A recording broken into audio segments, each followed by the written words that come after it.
여러분 평안하셨습니까? 오늘도 하나님의 귀하고 복된 사랑이 함께하는 귀한 금요일 되시기를 바랍니다.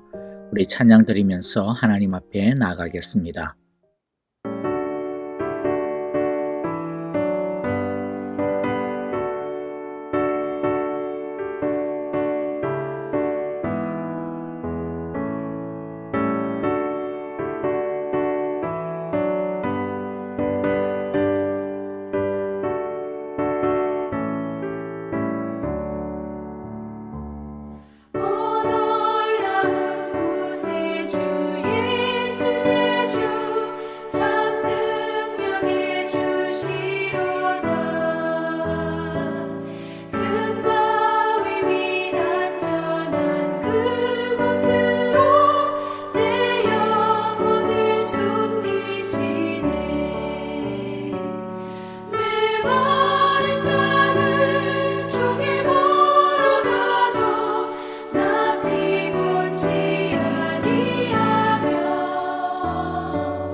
이제 우리 함께 오늘의 말씀을 보겠는데요. 열왕기하 14장입니다. 우리 1절부터 22절까지 영상을 보면서 한 절씩 같이 읽도록 하겠습니다.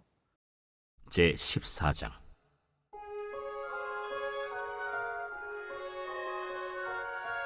이스라엘의 왕 여호아하스의 아들 요아스 제2년에 유다의 왕 요아스의 아들 아마샤가 왕이 되니 그가 왕이 된 때에 나이 25세라. 예루살렘에서 29년간 다스리니라. 그의 어머니의 이름은 여호아단이요 예루살렘 사람이더라. 아마샤가 여호와 보시기에 정직히 행하였으나 그의 조상 다윗과는 같이 아니하였으며 그의 아버지 요아스가 행한 대로 다 행하였어도 오직 산당들을 제거하지 아니하였으므로 백성이 여전히 산당에서 제사를 드리며 분향하였더라. 나라가 그의 손에 굳게 섬에 그의 부왕을 죽인 신복들을 죽였으나 왕을 죽인 자의 자녀들은 죽이지 아니하였으니 이는 모세의 율법책에 기록된 대로 함이라. 곧 여호와께서 명령하여 이르시기를 자녀로 말미암아 아버지를 죽이지 말 것이요 아버지로 말미암아 자녀를 죽이지 말 것이라.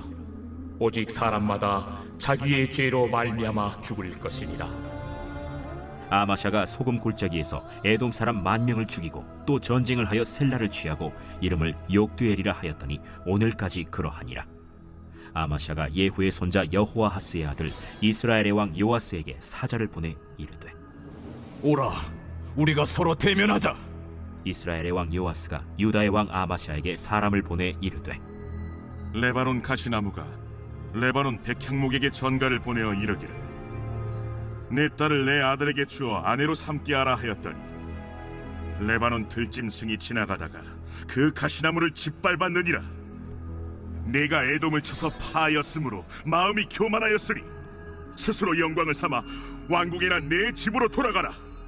어찌하여 화를 자취하여 너와 유다가 함께 망하고자 하느냐. 하나 아마샤가 듣지 아니하므로 이스라엘의 왕 요아스가 올라와서 그와 유다의 왕 아마샤가 유다의 베세메스에서 대면하였더니 유다가 이스라엘 앞에서 패하여 각기 장막으로 도망한지라. 이스라엘 왕 요아스가 베세메스에서 아하시아의 손자 요아스의 아들 유다 왕 아마샤를 사로잡고 예루살렘에 이르러 예루살렘 성벽을 에브라임 문에서부터 성 모퉁이 문까지 400규빗을 헐고 또 여호와의 성전과 왕궁 곳간에 있는 금은과 모든 기명을 탈취하고 또 사람을 볼모로 잡고서 사마리아로 돌아갔더라. 요아스의 남은 사적과 그의 업적과 또 유다의 왕 아마샤와 싸운 일은 이스라엘 왕 역대지략에 기록되지 아니하였느냐. 요아스가 그의 조상들과 함께 잠에 이스라엘 왕들과 사마리아에 함께 장사되고 그의 아들 여로보암이 대신하여 왕이 되니라. 이스라엘의 왕 여호아하스의 아들 요아스가 죽은 후에도 유다의 왕 요아스의 아들 아마샤가 15년간을 생존하였더라. 아마샤의 남은 행적은 유다 왕 역대지략에 기록되지 아니하였느냐.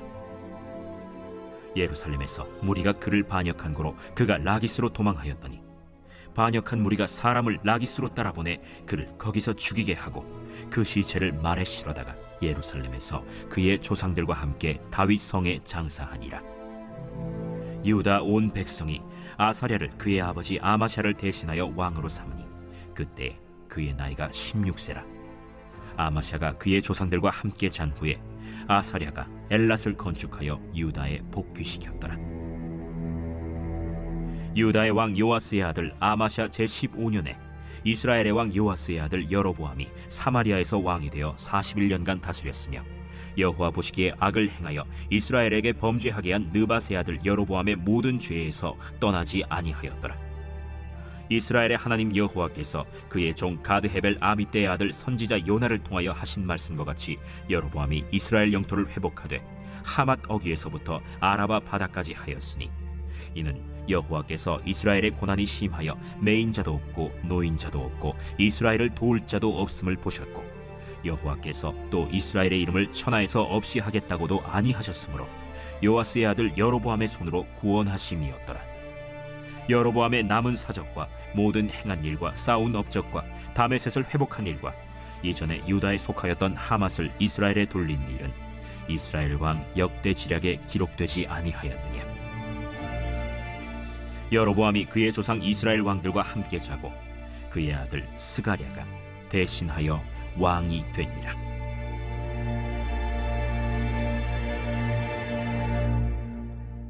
자, 이제 오늘 말씀을 가지고 함께 은혜를 나누겠습니다. 우리가 어제 본 것처럼 유다 왕 요아스는 신하들에 의해 암살을 당했었죠. 그리고 그 신하들은 요아스의 아들 아마샤를 다음 왕으로 세웠습니다. 25살에 왕이 되었지만 아마샤는 처음에는 허수아비 왕이었을 것입니다. 자기 아버지를 암살한 신하들의 힘에 눌려서 그 신하들을 마치 상전처럼 모셔야 했으니 얼마나 치욕적이었겠습니까? 아마샤는 하지만 섣불리 복수를 꾀하지 않았습니다. 신하들에게 맞춰주는 척하면서 자신의 왕권을 차근차근하게 다져갔습니다. 신하들도 완전히 쏘가 넘어갈 정도로 아마샤는 아버지의 죽음에 대해 아무런 원한이 없는 것처럼 행동을 했던 것 같습니다. 세월은 아무래도 젊은 아마샤의 편이었습니다. 신하들은 점점 늙어가고 힘을 잃어가고 반대로 아마샤의 왕권은 점점 굳건해져 갔습니다. 그리고 드디어 왕권이 견고하게 되었을 때에 아마샤는 자기의 아버지 요아스를 살해한 신하들의 죄를 물어 처형하였습니다. 아마샤는 자신의 감정에 어슬프게 휘둘리지 않았습니다. 도리어 하나님을 믿고 때를 기다렸습니다. 원수라는 가시가 자신의 목덜미를 찌르고 있었지만 아마샤는 도리어 그때에 하나님을 더 의지했습니다. 자신의 힘으로는 원수를 갚을 수 없을 때에 아마샤는 하나님의 공의를 믿고 기다렸습니다. 초창기의 아마샤는 자기 아버지 요아스의 초창기의 모습처럼 신실했습니다.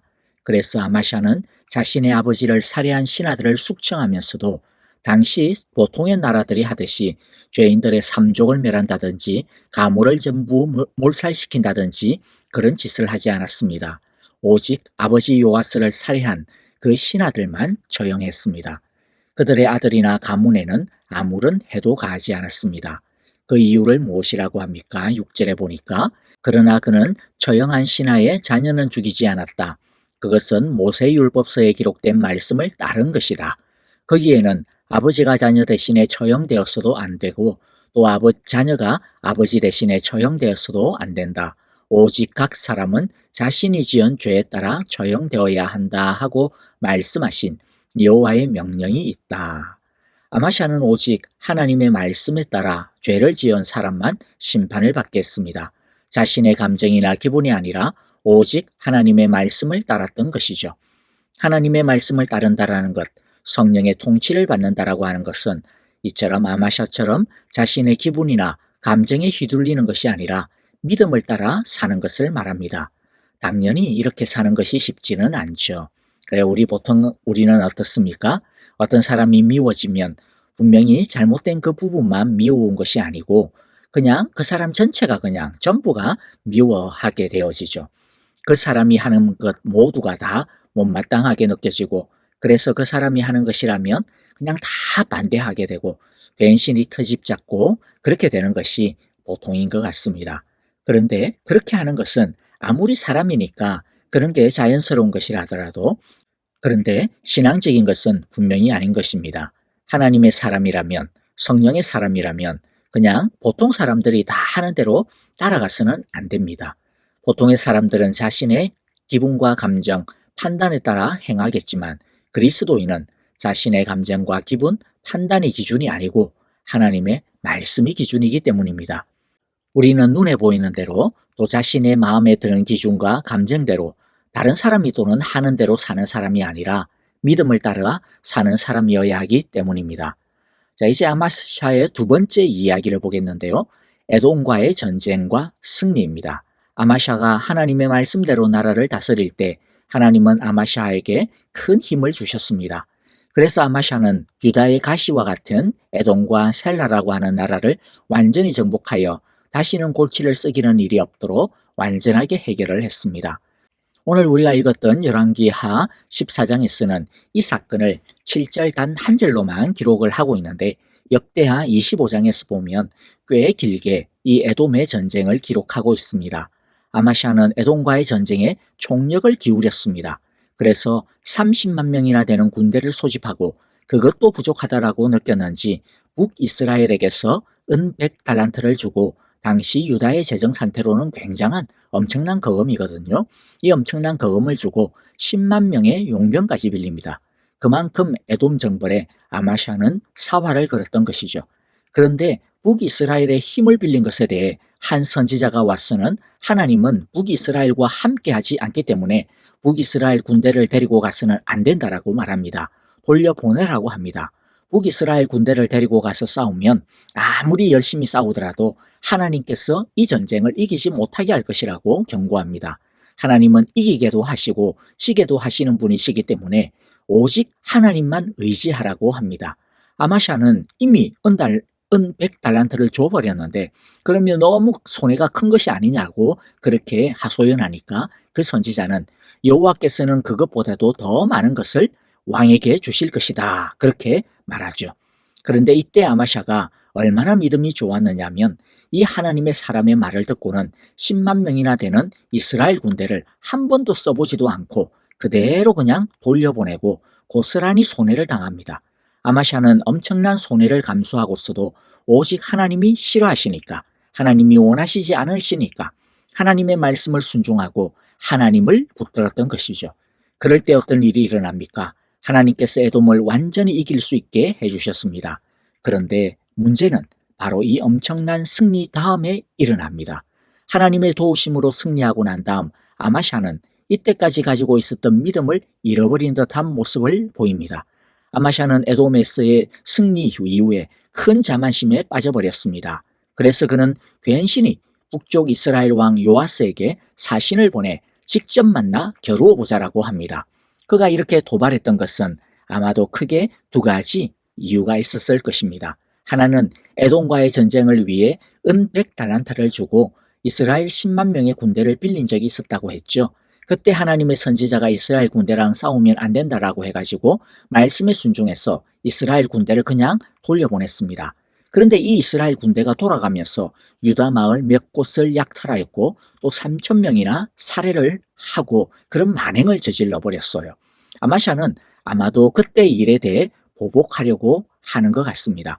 그리고 이제 자기 힘이 세졌으니까 유다의 오랜 수건 사업인 남북 이스라엘의 통일을 내 힘으로 한번 이제 이루어 보겠다라고 하는 마음을 가졌던 것 같아요.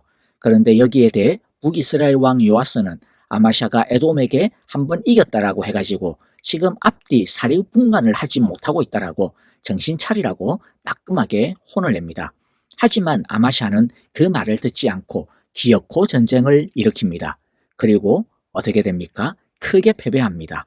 아마샤는 포로가 되었고 예루살렘 성은 함락되었으며 성벽의 일부는 허물어졌고 성전과 왕의 창고에 있던 금, 은, 온갖 귀한 그릇들은 다 빼앗겼을 뿐만 아니라 백성들은 포로로 잡혀갔습니다.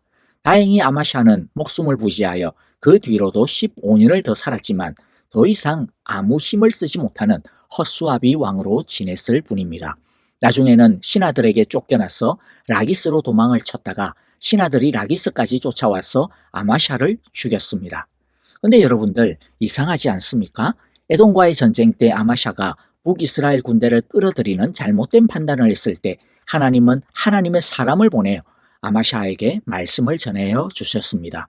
그런데 왜 북이스라엘과의 전쟁 때는 아마샤의 잘못된 판단에 대해 하나님께서는 아무런 말씀을 하지 아니하시고 침묵하셨을까요? 하나님이 아마샤를 버리셨던 것일까요? 그렇지 않습니다. 아마샤가 하나님을 버린 것입니다. 열왕기하 14장에서는 에돔의 승리 이후에 북이스라엘과의 전쟁 사이에 다른 이야기가 없습니다. 그런데 역대하 25장 똑같은 사건을 기록하고 있는 25장에 보면 중요한 한 사건이 끼어 있는 것을 보게 됩니다. 아마샤는 에돔에서 승리하고 돌아오면서 에돔이 섬기고 있던 우상을 가지고 와서는 자기의 신으로 모시고 그것들 앞에 경배하며 분향하는 일을 저질렀습니다. 이 일로 여호와께서 아마샤에게 크게 진노하셔서 예언자 한 사람을 보내어 야, 이 신들은 자기들이 섬기는 그 백성들조차도 그 손에서 구원해내지 못했는데 아니 너는 이미 이 신들에게 빌다니 이게 무슨 이 망발이냐 무슨 짓이냐 라고 질책을 하죠. 그때 아마샤는 그 예언자에게 이렇게 호통을 칩니다. 역대하 25장 16절에 보면 왕이 그의 말을 가로막으면서 우리가 언제 너를 왕의 고문으로 추대하였느냐 맞아 죽지 않으려거든 그쳐라 하고 호통을 쳤다라고 기록을 하고 있습니다. 여러분 이것은 단순하게 예언자를 갖다가 호통치는 게 아닙니다. 하나님의 말씀에 대하여 호통을 치는 거죠. 너를 언제 왕의 고문으로 추대하였느냐 이 말은 하나님에 대하여서 말하는 거나 똑같은 것입니다. 맞아 죽지 않거든 않으려거든 그쳐라라고 하는 것도 하나님에 대하여 더 이상 말씀하지 마세요 라고 말하는 것이나 똑같습니다. 그런데 그때 예언자는 이렇게 하나님의 말씀을 전합니다. 25장 16절인데요. 자, 그러자 예언자는 이렇게 말하고 더 이상 말하는 것을 거쳤다.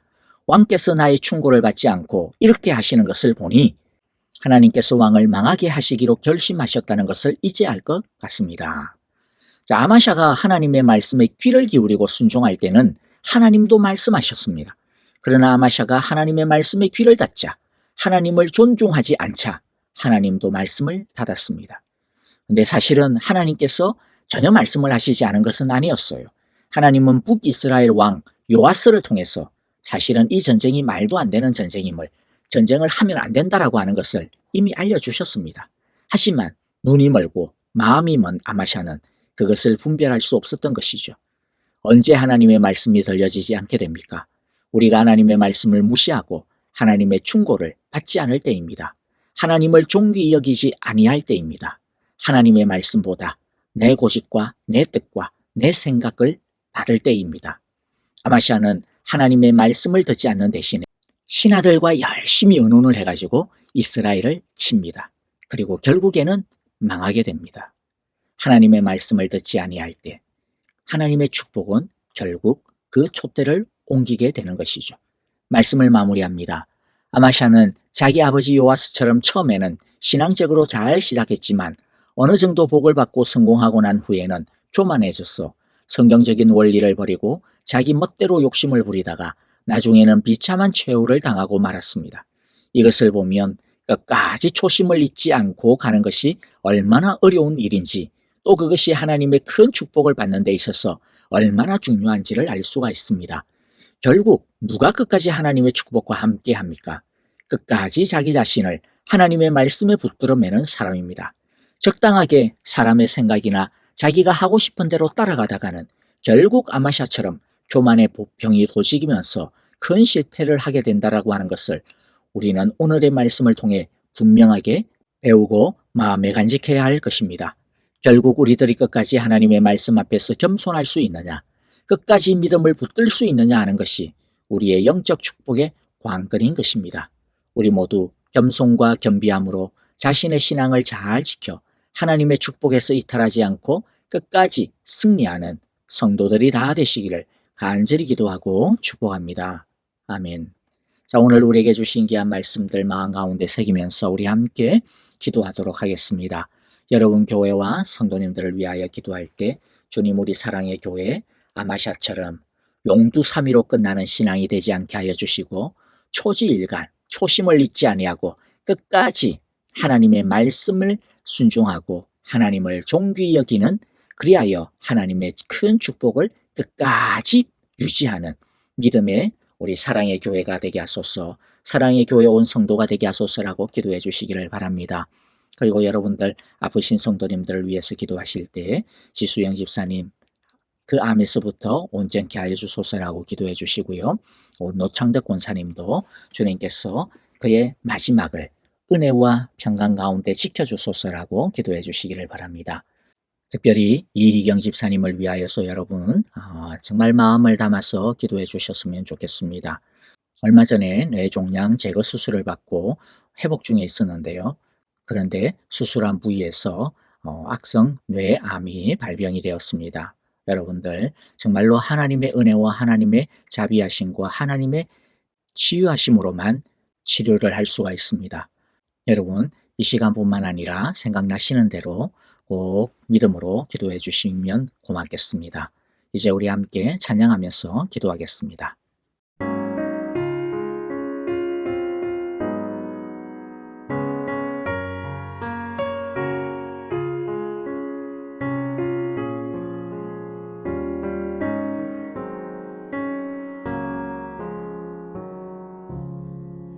주